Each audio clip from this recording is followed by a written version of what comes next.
انسان کو وہی ملتا ہے جس کے لیے وہ محنت کرتا ہے، اور یہ کہ اس کی محنت کا جائزہ لیا جائے گا، پھر اس کو اس کا پورا پورا بدلہ دیا جائے گا،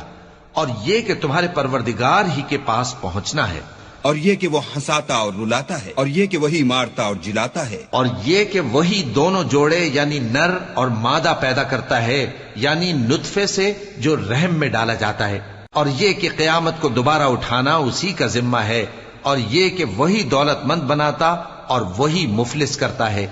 اور یہ کہ وہی شیرا نامی تارے کا بھی مالک ہے، اور یہ کہ اسی نے عاد اول کو ہلاک کر ڈالا اور سمود کو بھی، غرض کسی کو باقی نہ چھوڑا،